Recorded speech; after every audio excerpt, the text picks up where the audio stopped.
السلام علیکم ورحمۃ اللہ وبرکاتہ۔ عزیزان گرامی، حضرت شیخ الہند رحمہ اللہ ہندوستان اور عالم اسلام کی مشہور و معروف شخصیت ہے۔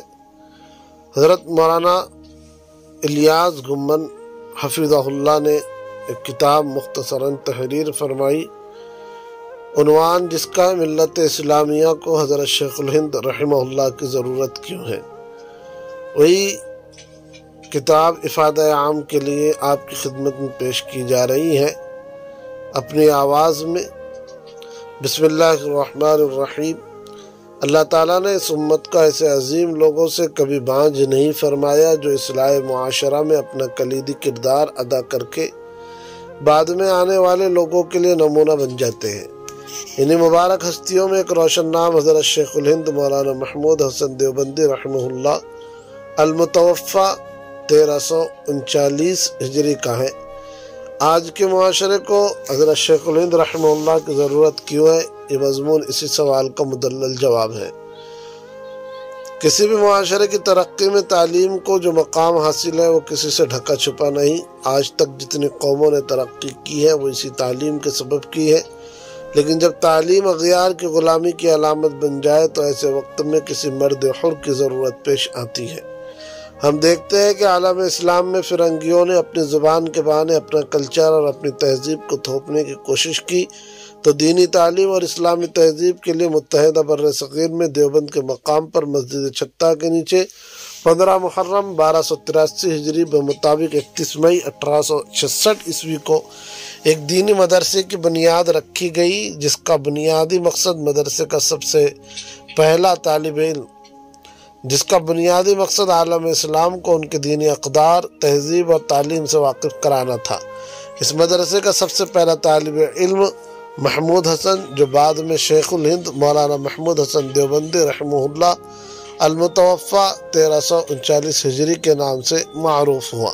اسی مدرسے کی بدولت لارڈ میکالے فرنگی کے نظام تعلیم کو شکست دی گئی اور متحدہ بر صغیر میں اسلامی تہذیب و اقدار کی راہ ہموار کی گئی، اور اس میں بنیادی کردار کرنے والوں میں حضرت شیخ الہند مولانا محمود حسن رحمہ اللہ کا نام ان کے اساتذہ کے بعد سب سے روشن نظر آتا ہے۔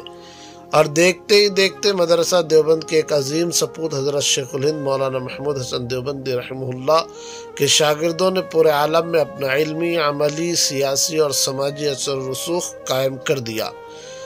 حضرت شیخ الہند مولانا محمود حسن دیوبندی رحمہ اللہ کے زمانے طالب علم کا مختصر تذکرہ اس لیے ضروری ہے آج کے ہماری طلبہ برادری کو یہ معلوم ہو سکے کہ انسان کو شیخ الہند کے مقام تک پہنچنے کے لیے کتنی اور کیسی محنت درکار ہوتی ہے۔ اس حوالے سے چند باتیں پیش خدمت ہے۔ محدث دارالعلوم دیوبند مولانا اصغر حسین رحمہ اللہ المتوفی 1364 ہجری ایک مقام پر تحریر فرماتے ہیں، حضرت شیخ الہند مولانا محمود حسن دیوبندی رحمہ اللہ ایام طالب علم ہی سے قیام اللیل کے پابند تھے۔ دن کو تعلیم و تعلم کا شغل رہتا تھا، رات کو اوراد و اذکار اور معمولات مشائخ کے بعد نوافل اور ذکر اللہ میں مصروف ہو جاتے۔ مولانا عزیز الرحمن بجنوری رحمہ اللہ ایک مقام پر تحریر فرماتے ہیں، صلاۃ اللیل سے تو گویا آپ کو عشق تھا، جب دیکھا کہ سب سو چکے ہیں چپکے سے اٹھے اور نفل و نماز کی نیت باندھ کر کھڑے ہو گئے اور طویل طویل رکوع و قیام میں پوری رات گزارتے۔ ایک دینی مزاج رکھنے والے طالب علم اور استاد کے مابین محبت و عقیدت کا تعلق ہوتا ہے، یہی وہ واحد راستہ ہے جو کمال کی انتہا تک لے جاتا ہے۔ حضرت شیخ الہند رحمہ اللہ اپنے اساتذہ کی عقیدت مند اور حد درجے ان کے فرما بردار تو تھے ہی، اس کے ساتھ ساتھ اساتذہ کے خاندان کا بھی دل و جان سے احترام فرماتے تھے۔ استاد کے ادب کا حال مولانا عزیز الرحمن بجنوری رحمہ اللہ ایک مقام پر تحریر فرماتے ہیں کہ ایک مرتبہ حضرت نانوتوی رحمہ اللہ کو بخار تھا، زمانہ برسات کا تھا، آنا دیوبند تھا۔ شیخ الہند رحمہ اللہ نے اپنے استاد مولانا نانوتوی رحمہ اللہ کو گھوڑے پر سوار کیا، ایک ہاتھ سے اس کی لگام پکڑی اور ایک ہاتھ سے رکاب کے قریب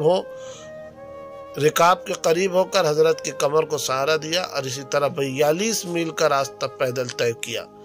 استاد کے والد کی خدمت دارالعلوم دیوبند کے منصب اہتمام پر تقریباً 40 سال تک اپنے فرائض کو بخوبی انجام دینے اور دنیا بھر میں دیوبند کو متعارف کرانے والے حکیم الاسلام قاری محمد طیب قاسمی رحمہ اللہ متوفہ 1403 ہجری فرماتے ہیں، مولانا محمد قاسم نانوتوی رحمہ اللہ المتوفہ 1297 ہجری کے والد شیخ اسد علی مرحوم مرض الموفات میں شدید دستوں کی بیماری مبتلا تھے، دیوبند لائے گئے۔ حضرت شیخ الہند رحمہ اللہ کے گھر قیام تھا، ایک دفعہ دست چارپائی پر خطا ہو گیا، اس وقت حضرت نانوتوی رحمہ اللہ بھی وہاں موجود نہ تھے اور نہ ہی نجاست اٹھانے کے واسطے کوئی ظرف یعنی برتن تھا۔ حضرت شیخ الہند رحمہ اللہ نے بے تکلف ساری نجاست اپنے ہاتھوں سے اٹھا کر اسے باہر پھینکا۔ اسی اثنا میں حضرت نانوتوی رحمہ اللہ تشریف لائے، دور سے دیکھا کہ ہاتھ نجاست سے لبریز ہے، وہ مواد بار بار پھینکنے جاتے ہیں تو حضرت نانوتوی رحمہ اللہ بڑے متاثر ہوئے اور وہیں کھڑے کھڑے ہاتھ دعا کے لیے اٹھائے اور عرض کیا کہ خداوند محمود کے ہاتھوں کی لاج رکھ لے، اور اس خاص وقت میں جو بھی اپنے اس محبوب تلمیذ کے لیے مانگ سکتے تھے ہاتھ اٹھائے ہوئے مانگتے رہے۔ استاذ کی اہلیہ کا ادب شیخ الحدیث مولانا محمد زکریا رحمہ اللہ المتوفہ 1402 ہجری فرماتے ہیں، حضرت شیخ الہند رحمہ اللہ باوجود اس کے کہ اپنے استاد حضرت مولانا محمد قاسم نانوتوی رحمہ اللہ اور آپ کے گھرانے کی بہت زیادہ خدمت کیا کرتے، لیکن اس خدمت کو کافی نہیں سمجھتے اور اس بات پر ہمیشہ خود کو نادم سمجھتے رہے کہ انہوں نے اپنے استاد مولانا نانوتوی رحمہ اللہ کے احسانات کا حق ادا نہیں کیا۔ چنانچہ سفر حج کے لیے روانہ ہوتے وقت مولانا نانوتوی رحمہ اللہ کے گھر حاضر ہوئے، مولانا نانوتوی رحمہ اللہ کے اہلیہ کی خدمت میں عرض کیا، اماں جی آپ کی کوئی خدمت نہیں کی، بہت شرمندہ ہوں، اب سفر میں جا رہا ہوں، ذرا اپنا جوتا دے دیجئے۔ انہوں نے پسے پردہ جوتا آگے بڑھا دیا، حضرت نے اسے سر پر رکھا اور روتے رہے کہ میری کوتاہیوں کو معاف فرما دیجئے۔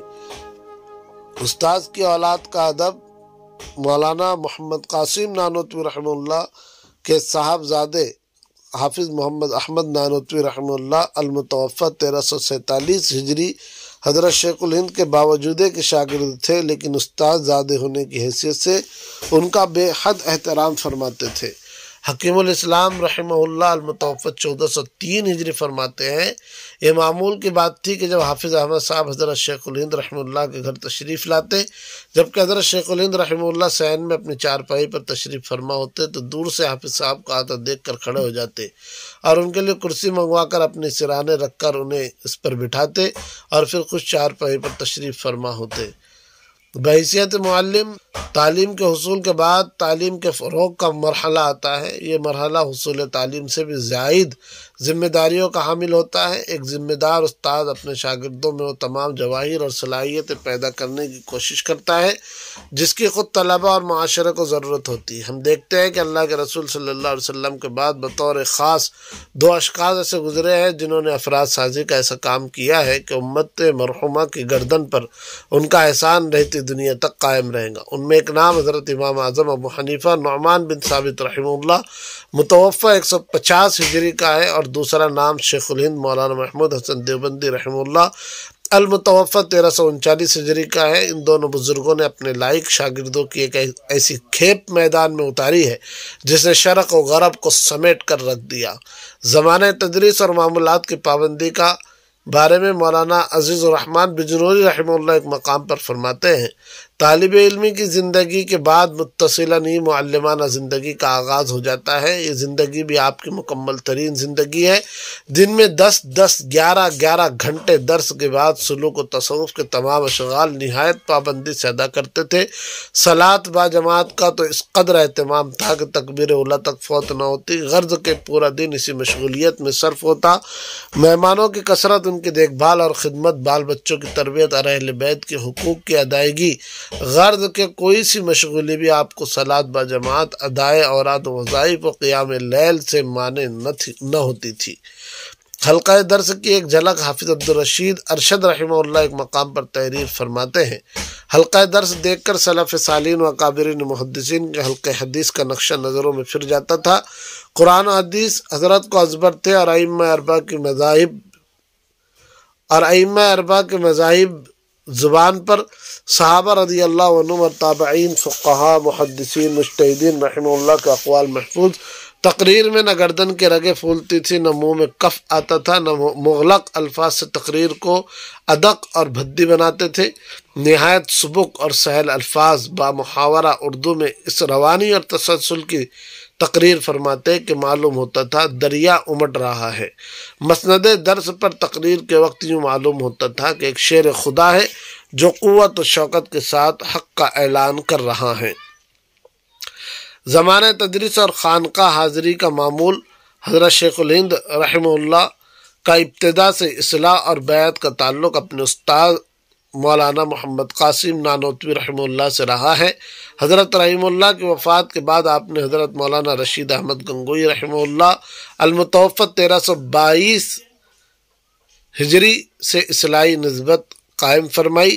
حکیم الاسلام رحمہ اللہ ایک مقام پر فرماتے ہیں حضرت نانوتوی رحمہ اللہ کی وفات کے بعد حضرت شیخ الہند رحمہ اللہ کی عادت یہ تھی کہ ہر جمعرات کو حضرت گنگوئی رحمہ اللہ کے پاس حاضری کے لیے گنگوہ کا پیدل سفر کرتے تھے۔ جمعرات کو چھٹی کا گھنٹہ بجتا اسی وقت سبق سے اٹھ کر گنگوہ کا راستہ لیتے۔ گنگوہ دیوبند سے 30 میل تقریباً 49 کلومیٹر ہے۔ حضرت اذان اثر پر چلتے اور عشاء گنگوہ میں پڑھ لیتے تھے۔ جمعے کا پورا دن حضرت گنگوئی رحمہ اللہ کی خدمت میں گزار کر اذان اثر کے قریب گنگوہ سے واپس ہوتے اور عشاء دیوبند میں پڑھ لیتے تھے۔ برسا برس یہ معمول رہا، سردی ہو یا گرمی یہ معمول قضا نہ ہوتا تھا۔ معاشرے کی دوسری بنیادی ضرورت جہالت کا خاتمہ ہے۔ جہالت ایک زہر ہے اور اس کا تریاق علم ہے۔ کتاب علم کے خزانے کے لیے محفوظ صندوق کی مثال ہے۔ کتاب ذریعہ علم اور ذخیرہ آگاہی ہے، سب سے بہترین مصروفیت ہے۔ حضرت شیخ الہند رحمہ اللہ نے بے پناہ درسی اور تحریکی مصروفیات کے باوجود کئی کتابیں تحریر فرمائی۔ نمبر 1 ترجمہ قرآن کریم مع فوائد موضح القرآن، تصحیح ابو داود الابواب والتراجم، جہد المقل فی تنزیہ المعز والمذل، مکاتب و فتاوی، ادلہ کاملہ، ایضاح الادلہ، احسن القراء فی توضیح اوثق القراء، حاشیہ مختصر المعانی، کلیات شیخ الہند۔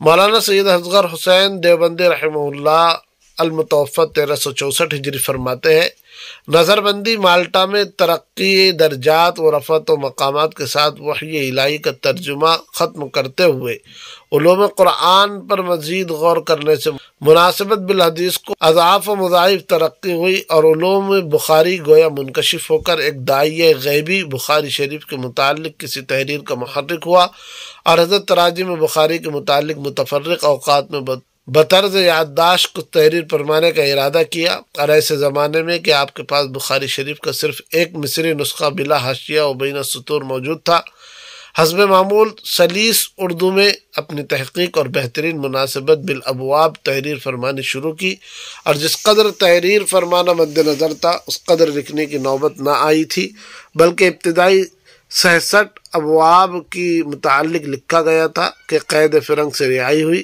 اور ہندوستان پہنچ کر کچھ ایام کثرت زائرین و مہمانان میں اور کچھ ضروری سفر میں اور باقی تکالیف و مرض میں گزر کر صرف 5 ماہ کے بعد وفات ہو جانے سے یہ عظیم الفوائد تحریر نامکمل رہ گئی۔ حضرت کی آخری تصنیف اسی ناتمام حالت میں مولانا حسین احمد مدنی رحمہ اللہ کے حسن صحیح سے بصورت رسالہ مرتب ہوئی اور مولانا عزیز گل صاحب کے اہتمام سے طبع ہو کر شائع ہو گئی۔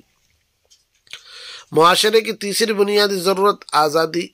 ہر ترقی یافتہ معاشرے میں آزادی اور حریت کو بنیادی حیثیت حاصل ہے۔ شیخ الہند مولانا محمود حسن دیوبندی رحمہ اللہ نے اس میدان میں جو کردار ادا کیا ہے اس کی بدولت متحدہ بر صغیر ہندوستان، پاکستان اور بنگلہ دیش کے ساتھ ساتھ حجاز مقدس، افغانستان اور ترکی جیسے ممالک میں اہل اسلام نہ صرف محفوظ بلکہ مستحکم بھی ہے۔ اس کے لیے آپ نے اپنے رفقائے کار کے ہمراہ جن تحریکی مراحل کو عبور کیا وہ تفصیل طلب ہے۔ اس کے لیے قید و بند کی صعوبتیں، سزائیں اور ظلم و تشدد کی جو مشکلات پیش آئی ان کو مضبوط اعصاب کے ذریعے صبر و تحمل سے برداشت کرنا، سہنا اور اپنے مشن کو مسلسل آگے بڑھانا صرف شیخ الہند رحمہ اللہ ہی کا خاصہ ہے۔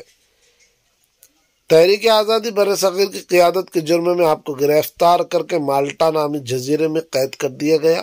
اس میں آپ پر ظلم و بربریت کے پہاڑ توڑے گئے، لیکن ظلم کے ان پہاڑوں کے سامنے آپ کی استقامت کی ہمالیہ ہمیشہ بلند رہی۔ قید خانہ نہ آپ کی ہمت میں کچھ کمی لا سکا، نہ عزم و ارادے کو متزلزل کر سکا، نہ مشن سے پیچھے ہٹا سکا، اور نہ ہی آپ کے معاملات میں رکاوٹ بن سکا۔